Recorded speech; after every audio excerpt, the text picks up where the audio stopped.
삶을 살아가는 경륜이라는 것은 그냥 주어지지 않습니다. 그러나 오늘 이 시대에 너무 많은 사람들이 이렇게 이야기를 합니다. 노인이 많아서 살기 힘들어. 노인이 많아서 귀찮아. 이것은 망해가는 시대가 그렇습니다. 우리 누구든 다 나이가 들어가는 법이고, 나이가 들면 들수록 그의 경험과 그리고 그의 지혜는 누구도 따라갈 수가 없는 법입니다.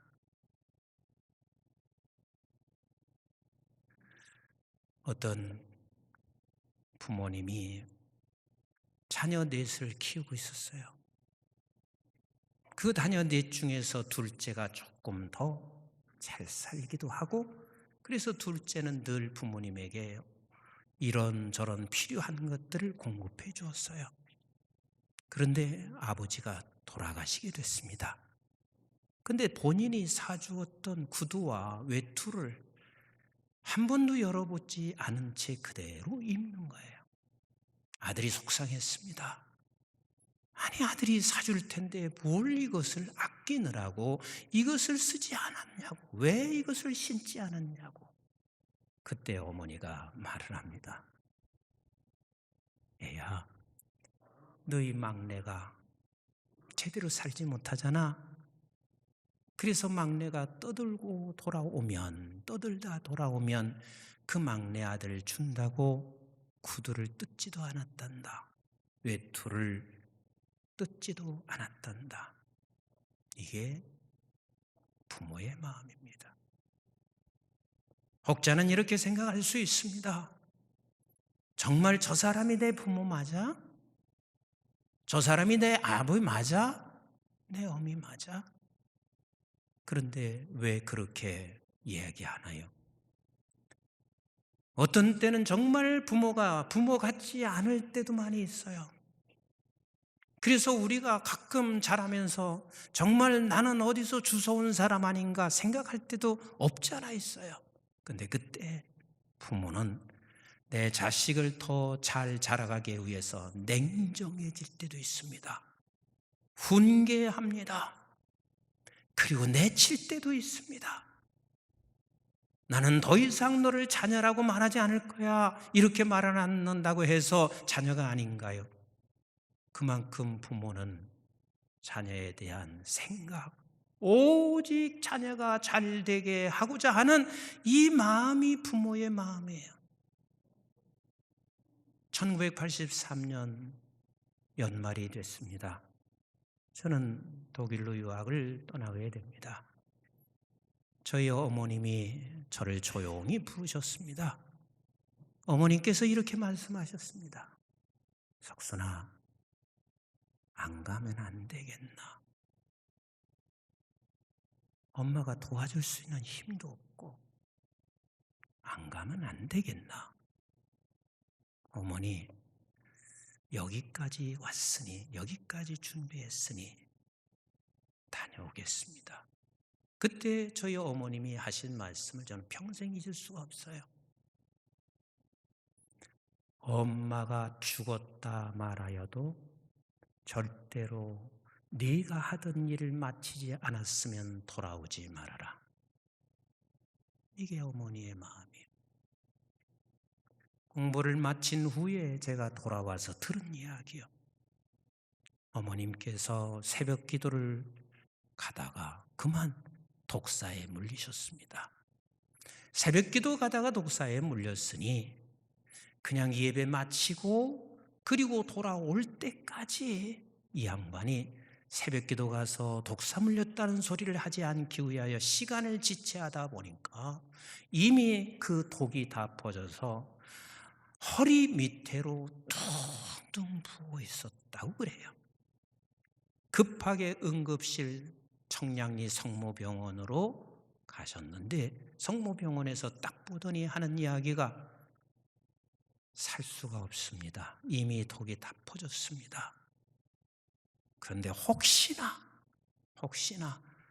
다리 양다리를 절단하고 생명이라도 살 수 있을지 모르니까 해화동에 있는 서울대 병원으로 모셔보라, 그렇게 말씀했다 그래요. 그래서 해화동 서울대 병원으로 갔는데 서울대 병원에서도 다리가 절단해도 생명이 살아날 수 있을지는 모르겠습니다. 그런데 그때 어머니가 둘째를 부르더니 이렇게 말하더래요. 내가 죽어도 절대 너희 오빠에게 연락하지 말아라. 하던 일 다 마치고 오게 해라. 이게 어머니요. 이게 부모요. 하나님의 기적으로 살아났지만 그 어머니가 내 어머니만 그런 게 아니에요. 모든 만인의 어머니는 다 내 자식이 끝까지 잘 되기를 원해요. 내 자식이 끝까지 잘 나가기를 원하는 게 부모의 마음인 것입니다. 제가 오래전에 목욕탕에 간 적이 있어요.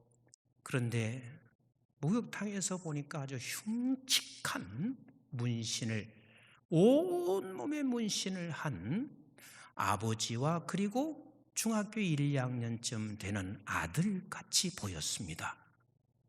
내가 그 문신을 쳐다보며 참 속 많이 쎄겠구나. 저렇게 온몸에 문신을 할 정도면 얼마나 속을 많이 썩였을까? 그런 생각을 하고 있었는데 일단 목욕을 하고 나와서 잠시 옷을 갈아입는데 그곳에 있는데 이분들도 나왔어요. 나오더니 계란을 한 움큼을 딱 사서 음료수 2개를 딱 놓고 그리고 앉아 있습니다. 그래서 제가 물었어요. 계란을 참 좋아하시나 봐요. 그랬더니 이 아버지가 하는 말이 아니요. 우리 아들이 계란을 너무 좋아해요. 아, 그러면 그 옆에 있는 그 학생의 아들이었나요? 네. 참 아들 착하게 생겼어요. 그랬더니 이분이 하는 말이 다행히 나를 안 닮아서 감사해요. 우리 아들이 그나마 지 애미를 닮은 것 같아요. 아무리 악한 부모라 할지라도 내 자식만큼은 바른 길 가야 돼. 내 자식만큼은 잘 가야 돼. 이게 부모의 마음이요. 그래서 하나님께서 성경에 누가복음 11장 9절에 이렇게 말씀하시고 계신 거예요. 시작. 내가 또 너에게 이르노니 구하라. 그러면 너에게 주실 것이요. 찾으라. 그러면 찾아낼 것이요. 문을 두드리라. 그러면 너에게 열릴 것이니 구하는 이마다 받을 것이요. 찾는 이는 찾아낼 것이요. 두드리는 이에게 열릴 것이니라. 너희 중에 아버지 된 자로서 누가 아들이 생선을 달라 하는데 생선 대신에 뱀을 주며 알을 달라 하는데 전갈을 주겠느냐? 너희가 악할지라도 악할지라도 시작. 좋은 것을 자식에게 줄 알거든 하물며 너희 하늘 아버지께서 구하는 자에게 성령을 주시지 않겠느냐 하시니라. 이게 우리 아버지 하나님의 마음이십니다. 그래서 우리의 부모는 그 하나님의 마음의 성품을 내가 살아가는 날 동안 내 부모로부터 그것을 배워가기를 원하시는 하나님이세요. 그런데 그 부모님은 짧은 시간 그것을 배우게 하지만 영원한 우리 하나님은 영원히 나의 부모시고 나의 아버지 되시는 우리 하나님이십니다. 자폐를 앓고 있는 딸을 두고 있는 부모, 그 엄마가 위에는 큰 딸이 있고 둘째가 자폐를 앓았습니다.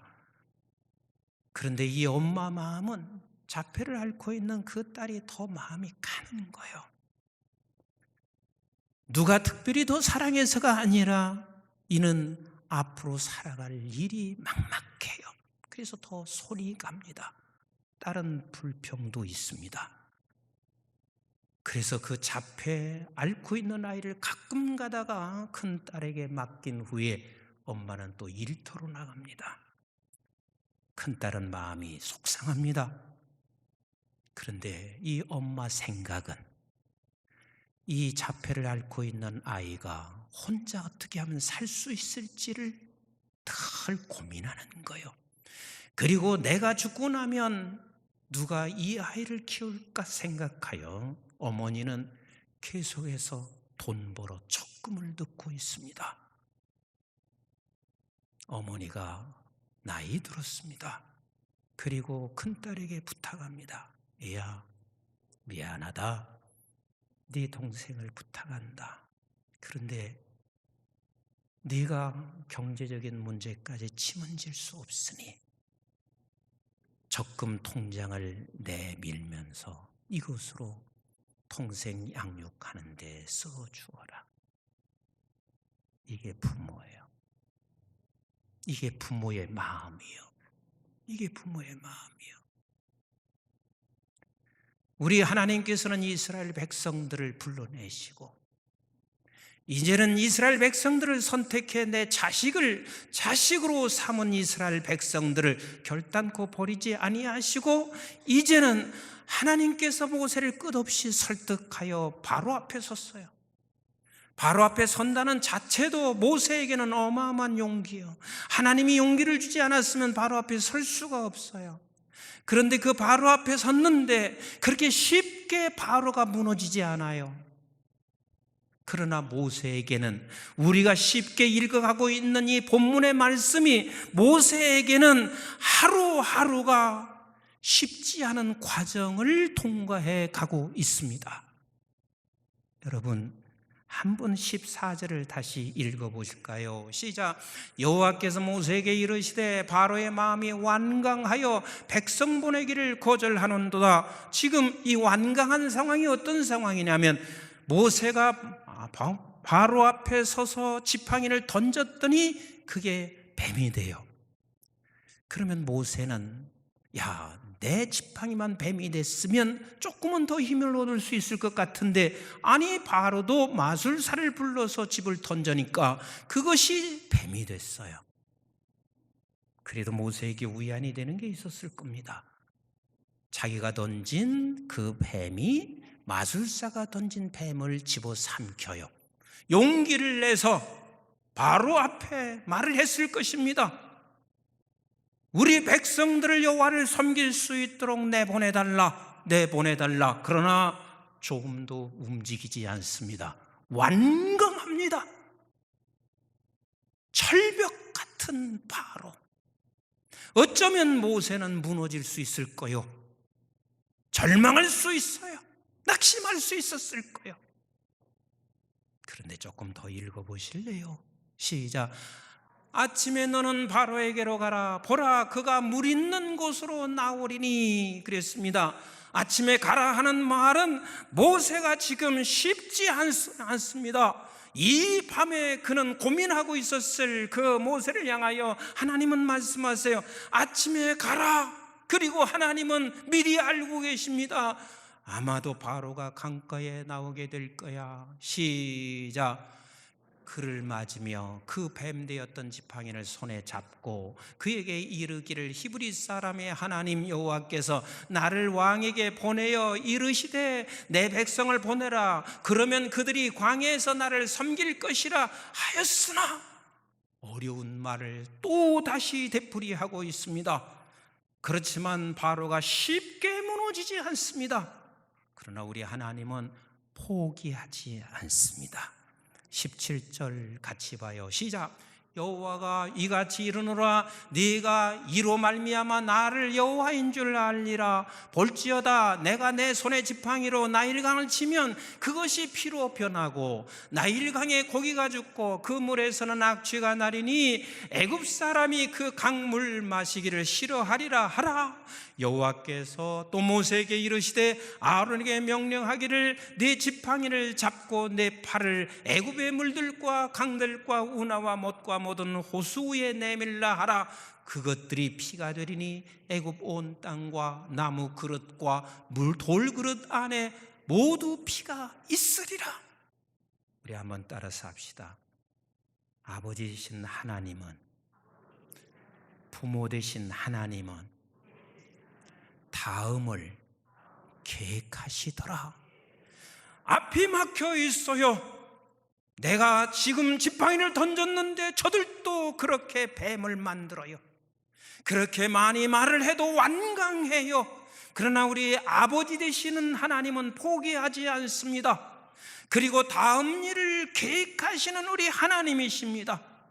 그리고 또 여기서도 모세는 포기할 수 있을지 모르지만 우리 하나님은 또 다음 일을 계획하시는 하나님이세요. 언제까지인 줄 아세요? 반드시 저들을 끄집어낼 때까지, 내가 애굽의 죄악에서 건져내실 때까지, 10번이라고 하는 것을 재앙을 저들에게 주면서까지 다음 일을 계획하시는 아버지, 다음 일을 계획하시는 아버지,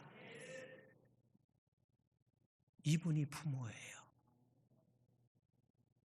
우리의 부모들은 절대로 포기하지 않습니다.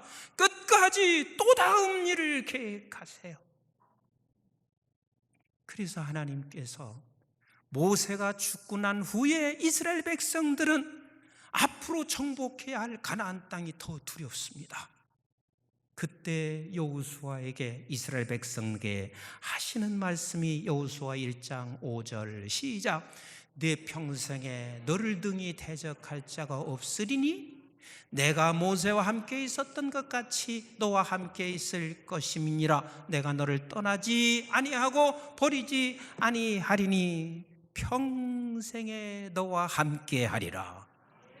모세와 함께 했던 하나님이 저와 함께 하십니다. 모세와 함께 하신 하나님이 여러분들과 함께 하십니다. 결코 너를 떠나지 아니하고 버리지 아니하시는 그 영원한 아버지. 우리의 부모도 마찬가지입니다. 그런데 종종 우리가 살아가면서요, 당신 내 부모 맞아요? 내 아버지 맞아요? 이렇게 고민할 때가 누구나 있습니다. 왜? 저놈이 지금 이만큼, 이 나이에 이만큼 되었을 때는 더 이상 부모를 의지해서 안 돼. 그래서 그 부모는 너 혼자 독립하기 위하여 단호하게 내칠 때도 있죠. 훈계할 때 있죠. 그러면 자식들은 말해요. 내 부모 맞아? 근데 맞아요. 내가 바르게 되기 위하여 훈계하고 있을 뿐이에요. 이스라엘 백성들이 끊임없이 하나님께 도전합니다. 하나님, 도대체 살아계신 아버지시라면 어찌하여 우리에게 이런 어려운 것을 만나게 하고 있나요? 그때 저들은 하나님이 정말 살아있습니까? 맞습니까? 라고 그렇게 질문하죠. 이사야서 49장 14절부터 같이 읽어봐요. 시작. 오직 시온이 이르기를 여호와께서 나를 버리시며 주께서 나를 잊으셨다 하였거니와. 저들은 주님 나를 버렸다, 잊었다 이렇게 말하죠. 시작. 여인이 어찌 그 젖먹은 자식을 잊겠으며 자기 태어나서 난 아들을 긍휼히 여기지 않겠느냐. 여인이 어떻게 젖먹어 키운 그 자식을 내가 잊을 수 있겠느냐. 나도 남자지만 가끔 가다 보면요, 참 남자들이요, 속이 밴댕이 속 같을 때 많습니다. 첫 아이를 낳아요. 그러면 첫 아이를 낳으면 대다수 엄마는요, 남편 신경보다 첫 아이에게 더 많이 집중해요. 근데 그럴 수밖에 없어요.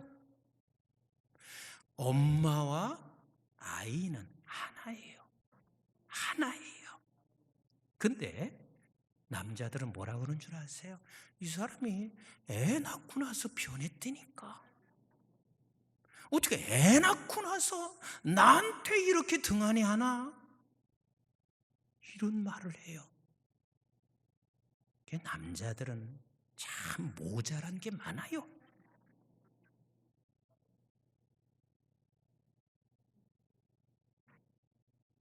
절대 부모는 자식을 못 버려요. 내가 나서 내가 젖을 먹인 그 아이를 버릴 수는 없어요. 그래서 지금 하나님이 말씀하시는 거예요. 너는 내가 난 자식이야. 내가 그리고 지금도 너를 젖먹이고 있는 자식이야. 그러니 내가 너를 어떻게 버리겠노? 조금 더 읽어보세요. 시작. 그들은 혹시 잊을지라도 나는 너를 잊지 아니할 것이로. 그래요, 자식놈들은 잊습니다. 그러나 부모는 잊지 않습니다. 시작. 내가 너를 내 손바닥에 새겼고 너희 성벽에 항상 내 앞에 있나니 내 자녀들은 빨리 걸으며 너를 헐며 너를 황폐하게 하던 자들은 너를 떠나가리라. 그렇습니다. 하나님은 절대로 버릴 수 없습니다. 부모는 자식을 버릴 수가 없습니다. 그래서 우리 하나님께서 하시는 말씀이, 얘야 제발 네가 세상에 살아도 세상 것을 너무 지나치게 사랑하지 말아라. 지나치게 사랑하지 말아라. 왜? 네가 지금 지나치게 사랑하고 있는 것은 내가 너를 버렸다고 생각할 수 있을지 몰라. 그러나 나는 너를 버리지 않고 있으니 세상을 지나치게 사랑하지 말아라. 히브리서 13장 5절은 말씀하시지요. 시작. 돈을 사랑하지 말고 있는 바를 족한 줄로 알라. 그가 친히 말씀하시기를 내가 결코 너희를 버리지 아니하고 너희를 떠나지 아니하리라 하셨느니라. 믿으시면 아멘. 믿으시면 아멘. 이분이 우리 아버지 하나님이세요. 그리고 이런 분이 우리의 부모 되신다는 사실을 잊지 마셔야 돼요. 제가 이제사 효도가 무언지를 조금 깨달았어요. 효도 그러면 사람들은 이렇게 생각하지요. 부모님께 잘해드려야 돼. 5월 8일이라도 내가 부모님께 밥 사드리고 용돈 드려야 돼. 이게 효도가 아니더라고. 효도는 부모의 마음을 깨달아 담는 거더라고요. 하나님 아버지의 마음을 깨달아 닮아가는 것이더라고. 그런데 보세요. 내가 부모의 마음을 깨달았을 때는 이미 그 부모 안 계세요.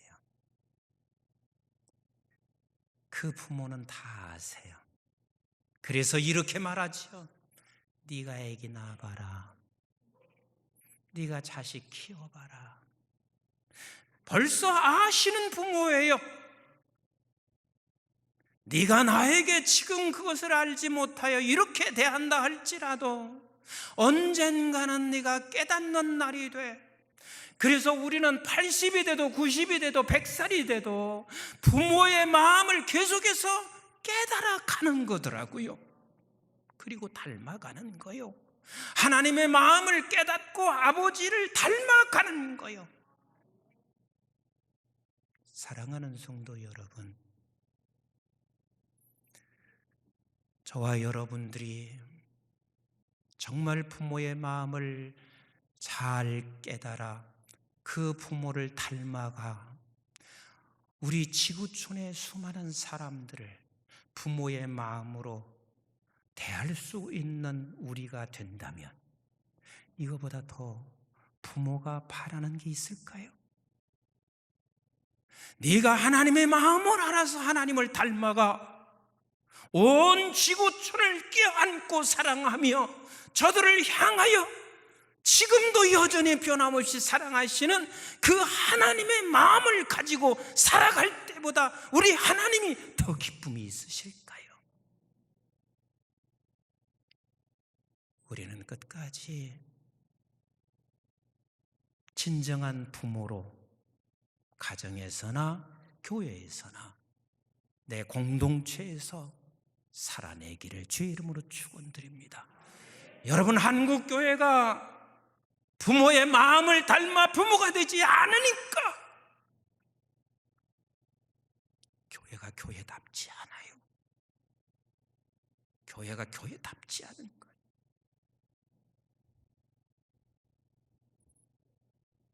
하나님은 우리의 영원한 부모이십니다. 그 마음을 더 많이 닮아 이 세상 살아가는 날 동안 진정한 부모로 살기를 주의 이름으로 축복합니다.